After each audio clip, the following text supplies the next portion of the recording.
Offensif. Mereka bawa Dairot di sini. Dairot untuk ngejebolin Uranus di awal game tentu possible banget. Apalagi kalau kita ngomongin late game ya. First blood-nya chance-nya gede banget. Dan ternyata Lancelot dibelokin lagi untuk Geek Farm. Bahwa mereka akan bermain seperti lebih ofensif sedikit. Apalagi dengan di hadirnya junglernya. Lancelot. Iya, di area jungle. Dan ini mungkin lebih mengancam kepada Pranata ya. Karena bedanya tadi kan Pranata free di game yang pertama. Di game kedua mungkin agak sedikit lebih terancam. Apalagi dengan kehadiran dari Lancelot yang kita ketahui sendiri untuk Grok ini mungkin harus lebih berhati-hati dari violence-nya. Dan jangan sampai stack 4 dia terkena Town Bros karena pedih itu damage-nya. Masih sakit soalnya. Walaupun ya fall off ya. Balik lagi. Dari draft yang terjadi di kedua belah tim, ini susunan candi sudah terjadi. Dimana kalau bisa kita saksikan dari tim Giva, mereka mengandalkan late game Insurance 2 playernya. Karena Lancelot udah pasti of course fall off. Dan di sisi kiri mereka lebih kuat dari segi 4 hero yang berada di area late game. Setuju. Early mereka kuat, late game pun kuat. Kalau dari segi draft ini RRQ menurut gue pribadi ya, owning. Ya, secara Menurut draft. gua, secara draft. Karena balik lagi, Cloud, Uranus, siapa yang bisa menumbangkan mereka berdua di late game? Beatrixnya bakal ditempel. Nah itu dia, kecuali kalau misalkan Beatrixnya ternyata punya Wind of Nature dan akan menjawab Blazing Duet dengan Wind of Nature yang dimiliki oleh satu sosok Kadera. Tapi kita akan lihat siapa yang bakal lebih owning di game yang kedua karena ini adalah sistem best of 3 series. Siapapun yang menang 2 game akan lanjut ke babak selanjutnya. Oke, dan jangan lupakan di match pertama kita akan bermain 3 game. Apakah kali ini? Oh iya, apakah kita kali ini akan bermain 3 game juga? Kita bakal menyaksikan. Karena bisa dibilang, Betul. ini agak cukup keras mungkin ya. Dari segi draftnya. Iya. Dari segi draftnya kita bisa melihat Hayabusa. Kita tahu sendiri bahwa Hayabusa Saking kerasnya produser kaget tadi. benar. Dideketin. Ngerti lagi dia masuk kita, Ji. Susah chemistry. Oke, kalau gitu looknya akan coba melakukan clear aja. Seperti kata Profesor KB. Ini bakal adu clear cepet aja sih lawan Uranus. Karena kan kalau match up lawan Uranus bonyok juga sih. 4 stack sih, 4 stack. Gak kerasa tuh, an Eye for an Eye juga bakal dijebolin sama dia. Ih, sakit pak. Lihat, Baloy, poking terus. Kadera ngambil aja platingan nggak apa-apa, nggak banyak, yang seadanya aja. Gak banyak tuh ya segitu ya. Hah? Sendiri tuh. Iya, sendiri 100 lagi. dapat loh Ji segitu Ji. Itu sih enggak sih, Be. 120, 130, nggak mungkin 100 doang itu. Iya, Siapa makanya. gue? Lebih dari 100 pokoknya. Lebih dari 100, 120 lah something lah. Karena sendiri. Itulah namanya lumayan Pak. Daripada lumayan. Ya benar. Oke, tapi di early game, di mid lane emang Warlord agak sedikit struggle lah. Bisa dibilang clear cepat dari Abo ini sangat menikmati dari laning phase-nya. Tapi untungnya ada violence. Jadi diimbangin pak, dibantuin sama clear minionnya aja. Betul sekali, apalagi dengan power of nature ya. Kita tahu sendiri bahwa instan banget untuk melakukan clear wave terhadap 3 wave minion yang dihadirkan. Shadow kill pun belum ingin dilakukan oleh Aether. Karena mungkin dalam keadaan, turtle-nya 9 detik lagi. Kayaknya lebih baik menyimpan Shadow kill untuk di area turtle. Dan itu aku setuju banget. Kenapa aku bilang setuju banget? Karena pertama, di sini posisi dari tim Araki adalah gimana caranya objektif gaming yang dilakukan oleh seorang Lancelot ini. Jangan sampai dia undur. Karena dia ngambil Lancelot ini emang sengaja untuk ngimbangin farmingan Hayabusa. Yeah. Dan kalau bisa, Janakity akan lepasin sebuah farmingan lebih cepat. Ketimbang dari seorang Hayabusa. Ini ngadu dari segi farming jungle dan bahkan Aether. Inisiatif yang sangat bagus dilakukan menuju ke area purple buff yang dimiliki oleh seorang Janakute. Tapi Janakute seperti menyadari hal tersebut. Namun apakah sempat? Nggak sempat, Aether ternyata yang mendapatkan. Janakity nggak sempat untuk menyelamatkan purple buff terlebih dahulu. Janakity kali ini ingat Lancelot dengan tanpa purple buff. Oh, borosnya ini luar biasa. Tapi dari Janakity, mereka coba fokus untuk memberikan sebuah cindera mata. Tapi first blood akan di tangan dari tim, dari RRQ. Karena Luke still survive. Kali ini Justin masih dapat mengejar ke belakang. Tidak terkena satu buah ikatan kakinya oleh serang Warlord. Dan bisa dibilang Luke masih bisa membuat dirinya tidak tertinggal. Ya, dan bahkan kita tahu sendiri bahwa dengan Phantom Slash otomatis pasifnya langsung penuh lagi dan Justin tidak sempat untuk mengejar bagaimana keadaan dari Luke. Buat sekarang Aether dia ada di level yang ke-6. Ini dia keunggulan yang mungkin ingin didapatkan oleh Aether semenjak awal game ini. Ya, karena kita ketahui bahwa dengan sebuah gerakan yang sangat inisiatif sekali. Mahal itu. Mahal banget langsung bergerak ke area purple buff dan langsung mendapatkan hal tersebut. Membuat Janakute mungkin tidak memiliki sebuah keuntungan yang sama. Karena dia nggak punya purple buff, otomatis tekanan yang diberikan kepada Pranata tidak sebesar yang mungkin kita ekspektasikan di awal game. Bahwa Pranatanya akan terganggu dengan kehadiran dari Lancelot. Dan untuk saat ini mau tidak mau, Janakute hanya bisa crossing farming hanya untuk menggantikan kerugian-kerugian yang didapatkan dan dia hilangkan tadi di area purple buff. Tapi di arah gold lane-nya, Kadera dapetin lagi gold platingan dan lihat dengan rekan rapatinya dia akan coba mengikir ke arah belakang. Warlord terdeteksi Lama dari Rapati bermain di dalam real world manipulation dan bahkan Warlord terkena damage tapi Sakit banget. sayangnya belum cukup. Pas tadi loh damage-nya. Ya sama-sama sebenarnya punya damage yang cukup tinggi, tapi bedanya Aboy masih bisa melakukan sebuah juke untuk menghindari semua serangan dari Reward Manipulation dan menunggu Baleski dengan menggunakan Guided Wing yang dia punya.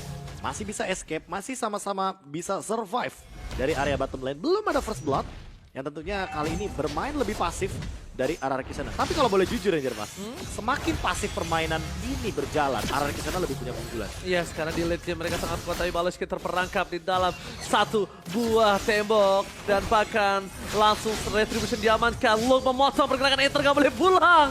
Aether gak boleh pulang, bakal coba dipasangkan. Shadow kill-nya mau dibawa ke arah belakang dan ternyata Aether untungnya dia nggak maksa. Untungnya dia nggak maksa karena dia harus lihat di situ Aboy dan Luke siap-siap untuk dapetin Aether. Siap-siap ya. Iya. Benar, udah ready mereka untuk mencoba melakukan serangan. Buat siap-siap. Iya, untuk melakukan serangan balasan, apalagi nggak ada shadow kill. Nah, dan sekarang Warp Quad Shadow sih, lebih tepatnya nggak ada Quad Shadow sih. Iya. Quad shadow juga udah digunakan, durasinya juga mungkin tersisa sekitar 4 detikan lagi. Tapi buat sekarang Justin mencoba untuk mereset bagaimana turtle yang ada di bagian top lane. Tapi Jana Cute sudah mulai hadir di area depan, wall charge pun digunakan, reward manipulation pun bersamaan dilakukan. Jana Cute mencoba untuk bertahan, pattern execution pun digunakan, flicker juga sudah keluar, Justin retribution dan masih bisa diserang dengan Thunders first blood dari Jana Cute walaupun harus menukarkan dengan turtle. Tapi bisa dibilang ini adalah cuan untuk Gigfam loh. Kalau dia tumbang Look-nya ini nggak jadi cuan. Nggak jadi karena sharing Nggak goldnya tershutdown. Masih sharing profit. Sharing banget sih ini lebih tepatnya. Sama-sama dapetin gold untuk RRQ Sena, Geekfarm dapetin first blood tapi tidak untuk gold yang bareng-bareng. Yang bener-bener dapetin keuntungannya sama kayak HSBC kalau misalkan kalian apply untuk visa platinum. Sama-sama juga kalian dapetin cashback kayak tadi RRQ dapetin turtle, dapetin kill, dapat cashback dan ini 750.000 2 kali point reward lagi. Dan transaksi fashion dan ini juga pembelanjaan di luar negeri. Spray down gitu deh, fashion lah dikeluarkan. Dari Violence menuju ke arah belakang. Void kristalnya lumayan atit bisa dilihat dari Baleski. Tapi Violence memberikan sedikit badannya. Tapi sedangkan tim Gigfam ID dia nggak peduli. Nggak peduli point kill. Udah mulai sadar dan respect dengan permainan dari tim RRQ Sena. Iya. Dia lebih memilih ke arah objektif. Karena tadi di owning aja gue bisa dibalikin. Apalagi gue di posisi dalam owningnya nggak seberapa. 50-50. Ini nggak seberapa loh owningnya. Enggak jauh-jauh banget. Beda sama game yang pertama makanya kita Itu bilang. one-sided. Itu one sided dari area jungle. Tapi kalau kita ngomongin soal game yang kedua, ini masih match up 50-50 loh. Walaupun perbedaan 1000 gold dari Gigfam, tapi tidak menutup kemungkinan RRQ Sena yang punya inisiasi dengan Warlord dan juga Violence yang kayak tadi kan. Wild Charge, Reward Manipulation, itu area yang sangat luas sekali. Dan dengan adanya barrier ini milikin sama seorang Grok Violence, itu yang menutup ke arah Baleski-nya nanti. Aboynya kalkulasinya hampir miss tapi dia ternyata tepat untuk melakukan satu buah Black Choose. Di sisi sebaliknya Baleski ditumbangkan. Pranata, ketika rotasi terjadi di arah top lane ini Pranata kembali didatangi dan disambangi oleh seorang Kadera. Hunter Strike sudah jadi sebentar lagi sekitar kurang lebih berapa ya? Dia hanya butuh sekitar 950-an. 900-an sih. 900 something lah, 950. Kadera juga kayaknya langsung mau menuju ke arah Malefic sih. Dia udah punya Legend Sword kan. Jadi mungkin akan sedikit balapan sama Pranata karena Pranata sendiri kayaknya udah langsung menuju ke arah Golden Staff dengan satu regular spear dan juga 2 sword di sana. Baleski flicker dengan menggunakan satu guide itu masih survive kayaknya. Masih selamat, benar apa tinggal berhasil tapi lihat Baleski tidak kenal takut. Look is coming, Baleski ter-take down kali ini oleh seorang Justin. Jana Kitty bakal coba untuk masuk ke arah belakang. Justin sudah menggunakan satu bomb flickernya. Real world manipulation menutup tim fight dan akhirnya menangkan oleh tim RRQ Sena dan bahkan Kadera ter-take down oleh seorang Pranata. Membuat Jana Kitty agak kebingungan karena dia tidak punya frontliner, dia tidak punya gold laner, dia tidak punya dua peran penting yang bisa membawa dia masuk ke dalam tim fight berikutnya. If World Manipulation ternyata jawaban untuk Gigfam di early game kali ini. Ya, dan bahkan turtle-nya lagi-lagi sharing gold dimilikin sama RRQ Sena. Tempo permainan mereka yang step by step banget dan bahkan aku udah bilang tadi 1000 gold itu bisa dikejar. Dan sekarang RRQ Sena unggul sekitar plus 200, artinya mereka sekitar 1800 gold. Ini benar-benar ditutupin sama kerugian mereka di awal game tadi. Yes. Di sisi itu melihat 4 poin kill yang dia amankan RRQ Sena, itu adalah 4 poin kill yang cukup impactful bukan 4 point kill biasa. Kenapa? Karena beberapa kali ketika tim fight dan dapetin point kill ini, mereka sedang ada turtle, mereka sedang ada objektif, mereka ada purple. Jadi ada bonusnya. Iya, jadi kayak bukan cuma dapetin pick up doang. Tapi banyak banget yang bisa mereka lakukan. Dan Kick bahkan dengan 1 kill aja dia bisa dapetin 1 buah outer turret di arah bottom. Nah, tinggal gimana caranya RRQ Sena shutdown kaderanya lagi. Karena ini Luke juga bakal ngasih sedikit space agar nantinya Kadera bisa farming dari sharing gold yang didapatkan oleh objektif turret. Kalau Kadera kali ini agak nggak bisa bergerak, look-nya cuma satu yang bisa aku bilang deh.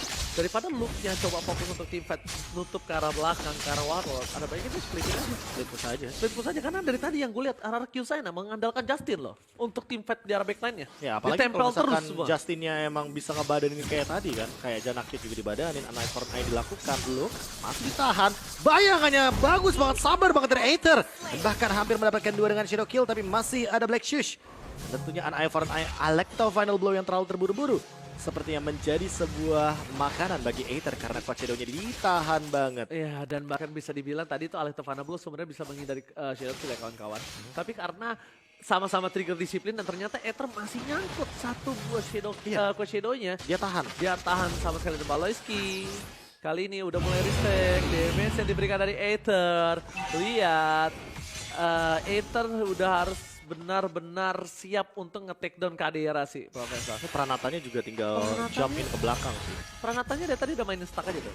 Nah, masalahnya juga di sini kalau misalkan ngeliat dari Kadera belum menuju ke arah Win of Nature. Jadi kalau misalkan Pranat mau blazing duet langsung ke arah belakang, ke arah Kadera, ini momen yang tepat. Kadera udah 2 kali sih, 2 game dia tidak Win of Nature respect menurut gua.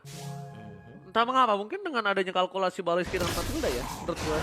Jadi dia nggak terlalu terburu-buru terlalu Ya, tapi nature. ini Cloud sih. Ini kayak beda Ji. Case-nya, ya nggak sih? Bener, beda case. Beda case-nya. Sebelumnya Iritel oke lah, Iritel. Masih bisa diakalin lah, masih bisa di-dodge. Tapi kan Blazing Duet dengan movement speed yang sebegitu tingginya, kayaknya bukan sebuah jawaban sih. Dan Win of Nature respect dengan adanya gold difference lo beda 700 ini sih udah harus dibuat gak sih dari Kadera? Iya. Karena tadi aja lo Tabung beda pelan-pelan 8.000 aja lo dikalah. Dan ini lihat, ini bakal ada team fight di arah Lord karena look-nya udah cutting ini ya. Ini saatnya mereka melakukan team fight. Kalau bisa dibilang lebih dekat ke arah Luke yang datang menuju ke arah Lord harusnya. Tapi kalau misalkan kita melihat dari bagaimana posisinya dilakukan, Pranata terkena renal apati dan bahkan Aether Shadow Kill terbagi menjadi 2, namun Baloyski bakal jadi korban pertama dan langsung ditumbangkan dengan Phantom Shuriken. Di arah belakang Justin datang mencoba untuk memporak-porandakan formasi yang dimiliki sama Geek Farm. Bahkan melihat Janakit yang berada di depan sana, Tonros masih bisa digunakan untuk menghindari sebuah serangan dari Justin karena Justin membadani semua member dari Geek Farm ID. Oke, tapi lah one charge yang tepat. Luke terperangkap. Spray down dikeluarkan, Aether nyangkut Kadera. Kali ini Flicker telah digunakan dengan renal apati yang almost. Tapi lihat, di sisi sebaliknya, Chanakity double kill. Looking for triple kill, Chanakity mencoba untuk mengacak-acak di arah Lord dan berhasil mendapatkan 2 poin penting. Violence dan juga Pranata membuat reset. Membuat Lord kali ini di Lord yang pertama pun tidak bisa didapatkan hingga menit ke-12. Itu solo outplay sih. Solo outplay yang dilakukan dari seorang Chanakity. Dan Karena dia bahkan tahu. dia mau menyusul levelnya loh. Dia tahu dia bisa menumbangkan 2 member tersebut kan. Apalagi masih ada Phantom Execution. Kadera Dan nggak kita punya tahu flicker, sendiri, Kadera nggak punya flicker sekarang. Berarti ini momen yang tepat bagi Aether untuk langsung jumping ke arah belakang menuju ke arah Kadera dan memberikan tekanan tersebut. Oke, retribusi didapatkan Aether. Sedikit terlambat. Terbagi dengan Shadow Kill yang dimiliki. Tapi lihat masih karena belakang bisa memberikan Apoy dan Chanakity. Kini bisa dibilang Apoy bahkan respect dengan 1 buah flicker yang digunakan. Dia mau tidak mau, Janakity kali ini tidak punya 1 buah retribution. Tapi dia dengan emblem dan juga udah memiliki 1 buah item yang kuat. Oh iya. Oh iya, maaf. Dengan 1 buah jungle yang didapatkan membuat dia agak lebih Diunggulkan. sustain team fight ya. Iya. Dan bahkan dengan Lord yang didapatkan kali ini membuat Violence. kelihatan dari Geek Farm jadi mau tidak mau ya harus lebih bertahan terlebih dahulu dari arah Sena. Violence dikejar Luke, mungkin dalam ancaman Coach Shadow-nya nyangkut di depan sana. An Eye for an Eye pun digunakan, Alecto Final Blow-nya gak ada dan bahkan Shadow Kill menumbangkan ke arah Luke. 4 lawan 5 ini bakal jadi ancaman Pranata dengan Win of Nature. Sifting Eagle pun digunakan, Baloyski flick out ke arah belakang, masih ada pergerakan defensif dan bahkan di cover sama Justin di depan sana. Namun Justin harus menerima ganjarannya damage yang begitu tinggi dari teman-teman Geek Farm. Sorry to say, Luke kali ini buying time yang kamu lakukan ternyata tidak berhasil, Profesor KB. Ya? Karena dia niatnya untuk buying time, niat coba untuk berbagi dengan bersama dengan minion atau jungle yang dimiliki. Tapi lihat cutting, informasi didapatkan. Aether, tapi ternyata tidak mau tidak mau dijemput oleh Geekfam. Iya. Memilih untuk reset, sabar, tidak mau terlalu terburu-buru. Mereka udah owning. Karena aku kira tadi mau di sandwich, Profesor. Sama sih, aku mikirnya juga gitu. Tapi kan balik lagi, nggak ada yang bisa menangkap karena Aether-nya. Nggak diikat, Nggak ada nggak ada yang bisa stun. diikat. Iya, nggak ada stun, nggak ada efek sisi. Yang dimana nanti akan menghentikan bagaimana Aether dengan Hayabusanya. Dan kalau misalkan melihat dari KDA-nya aja, Aether sekarang belum ditumbangkan. Shutdown point akan menjadi jawaban bagi Geekfam. Namun pertanyaannya adalah bagaimana men-shutdown Aether yang sedari tadi dia melakukan split push dengan sangat on point sekali. Dan bahkan buat sekarang masih ada pertikaian yang ada di area purple buff. Aboy dalam ancaman, Black System akan digunakan, tapi masih ada violence di arah belakang. Reward manipulation tidak bisa dihindari lagi dan bahkan Baleski tidak sempat untuk menarik dengan guided wing seorang Aboy. Oke, di sisi sebaliknya Warlord udah punya Ancient Summit Talisman, Lobby bener-bener bisa melakukan spamming dan bahkan dia nggak harus buru-buru untuk buka reward manipulation kalau menurut gue pribadi. Poking, dan poking. Dia akan buka reward ketika saatnya tepat, tapi Justin akan melakukan distraction di arah belakang. Pranata kali ini benar-benar perkasa banget. Gak ada yang bisa megang dia. One shot dikeluarkan. Baleski still survive. Single kill dan Petrify dari belakang. Langsung ada kali ini seorang Justin yang tertinggal seorang diri mencoba diselamatkan. Tapi Renner Apati yang on point terhadap seorang Warlord membuat Warlord agak harus lebih respect nampaknya, Profesor. Yes, dan bahkan jangan lupakan Aether yang belum mengeluarkan shadow kill-nya. Mungkin harus diperhatikan juga. Karena Kadera dari tadi, dia ini terancam oleh dua pemain loh. Aether dan juga Pranata, yang dimana dua-duanya sudah pasti bakal bisa langsung jump in ke arah belakang. Dan Kadera kalau secepat mungkin tidak memiliki Wind of Nature, dia bakal termakan oleh dua sumber skill dari Blazing Duet dan juga dari Shadow Kill. Apa lu harus pakai Wind terancam untuk dia bisa melakukan split push? Immortal dulu gak sih? Immortal dulu, oke baru Winter ya? Iya. Oke, karena bisa gue bilang kayak dia mau lakukan distraction dengan tidak punya immortality, Enter bisa nge-pick dia solo, tapi ternyata ada Winter. Iya, itu mungkin salah satu teknik ancaman yang Iya, menarik ya. jadi sebenarnya lu mau ke gua atau enggak nih? Kayak gitu Iya, kan? iya, ditunggu shadow kill-nya juga kan. Aboy, hampir Pinter banget. saja. Dia trigger disiplinnya dia tadi bagus loh, gue liatin. Iya, dia nungguin ini juga kan, quad shadow juga kan. Karena kalau shadow kill-nya digunakan dan Aboy menggunakan apa? Black Shoes, dia bisa flicker ke belakang, malah kemakan. Tapi Aether mendapatkan Baloyski dan hampir mendapatkan Janakyut. Wow, Aether udah gak usah dibendung lagi nih. Sedangkan Aboy udah gak punya Black Shoes. Ini pasti berbahaya banget, lihat. Untungnya dia gak maju ke depan, dia udah gak punya lagi satu buah Black Shoes. Pranata sekarat, Luke mundur ke arah belakang. Jana Kitty mau coba untuk melakukan offplay dan dia menunggu pergerakan satu player lagi. Dan ini dia, satu batu loncatan. Dan Warlord terlihat posisinya Profesor KB. Reward manipulation telah dibuka, tapi ternyata Kadera ditutup. Oh my god, Petrify from Look save the day. Dan bahkan di sisi sebaliknya, Justin bakal coba ditumpangi begitu saja. Pergerakan sangat bagus dan shutdown dilakukan. Solo offlane dilakukan dari seorang Jana Kitty tidak berhasil. Dan ini baru kerugian.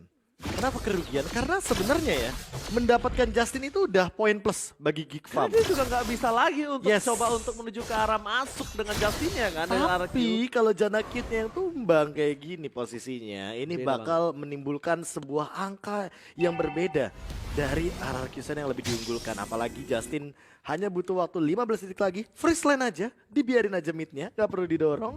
Dorongnya pakai Lord aja. Jadi samping-sampingnya yang mungkin bakal diamankan Grogotin. oleh teman Ararkyusen. Lebih karena Grogotin dari jungle-nya. Jana Kitty udah mulai fall off menit 17 deh. Udah mulai fall off Jana Kitty. Iya, kita Pas tahu lah. slotnya. Slot ya, powernya mungkin di 15 menit awal. Dan bisa dibilang dia harus sudah mulai fokus ke arah seorang Warlord. Reward manipulation telah dibuka. Kadera telah berbagi damage, tapi lihat di sini Kadera masih coba untuk mempertahankan Lordnya. Masih bisa diselamatkan super minionnya, tapi masih bergerak dengan sangat bebas. Secara tidak langsung RRQ ini memegang probability win-nya cukup besar, sekitar di 60 something. Kenapa? Karena best turret-nya. Best turret-nya udah hancur, otomatis super minion akan berjalan. Hasclaw dari Kadera. Apakah ini akan jadi sebuah jawaban ya kan? Oke, masa ke arah seorang Pranata. One by one situation nampaknya dari seorang Kadera. Tapi Geekfam Indonesia, mereka masih mempertahankan best turret mereka dengan seperti yang mereka miliki. Ethernya sih, untungnya nggak ada yang bisa nginjek Ether, nggak ada yang bisa ngepegang Ether, sekalipun dari seorang Laleski ya. Gak susah sih, susah. Harus pakai mistake-nya Aether sendiri nantinya. Jatuhnya itu kayak apa ya? Kayak memegang bom waktu loh Geek Farm ini. Benar, tapi lihat damage dari seorang Kadera. Real world manipulation. Flag just dikeluarkan. Bakal coba dipaksa Wanta setelah diberikan informasinya. Chana KT. Karena belakang Cutlek didapatkan. Pranata berikan sedikit distraction dengan flashing duet yang dimiliki oleh para pemain dari tim RRQ. Menabrak Luke.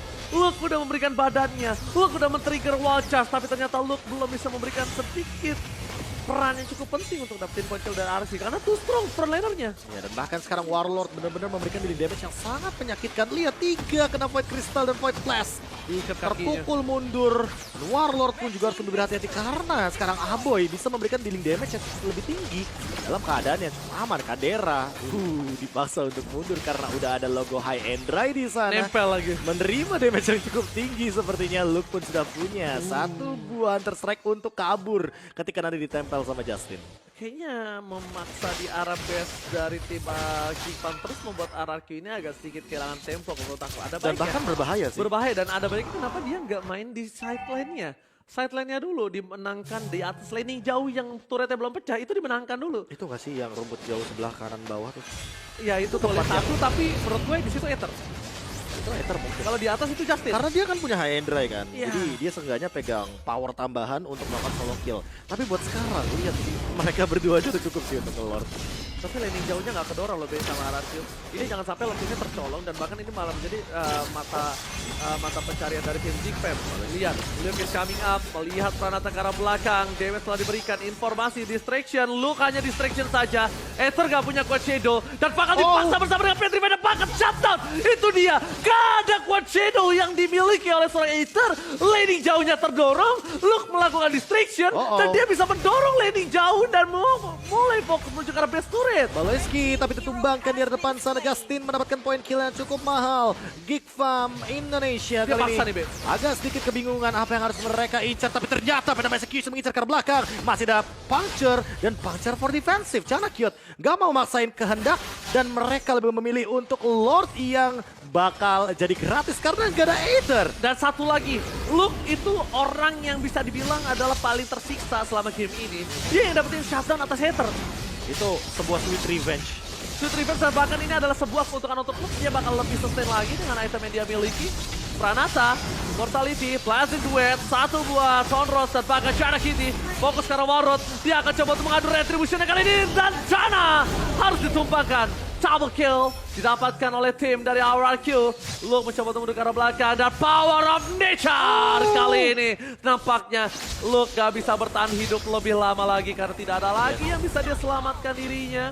Lord memang didapatkan Geek Farm, tapi Geek Farm dia tidak punya high ground defensif. Dia punya Kadera, tapi apakah itu cukup? Win of Nature terbagi. Lihat, langsung ada spray down diberikan. Dan damage terlalu besar, membuat tim RRQ. Sena kali ini harus mundur, karena mereka akan membalikkan keadaan dan wipe out for Geek Farm Mighty. Dan masih ada satu wave minion yang tersisa. Satu gerobak. Satu gerobak penyelamat. Kita akan menuju ke game yang ketiga. Game 3 Israel kali ini. Om Wawa. Om Wawa yang nanti akan membedah bagaimana game kita dari RRQ Sena dengan Aether yang hanya satu kali terpick off. Dan tidak ada lagi kesalahan ketika dia sudah sadar bahwa oke, gue harus nyimpen shadow kill gue di Wah, momen yang shadownya tepat. sih yang penting. Itu. Tadi aja Kadera tumbang bukan karena shadow kill. Basic attack. Endless battle. Tuh, lihat. Ya kan? Galak banget ya orang-orang Romania. Oh my god. 3 game Israel again di MPL Invitational. Memang untuk memperebutkan menuju ke babak selanjutnya, ingat ini single elimination atau jomblo elimination. Dari mana setelah kalah udah tidak ada lagi kesempatan. Betul sekali. Dan kita tahu sendiri bahwa kita udah sempat bahas ini di awal game. Permainan pasif dari Geek Farm akan membawa mereka kepada malapetaka. Dan mereka main pasif, bener. Makanya Padahal dia punya Lancelot, punya Lancelot, punya Matilda, dan punya Beatrix. punya Beatrix. Beatrixnya bisa dibilang tidak terlalu dikasih kesempatan untuk dapetin poin.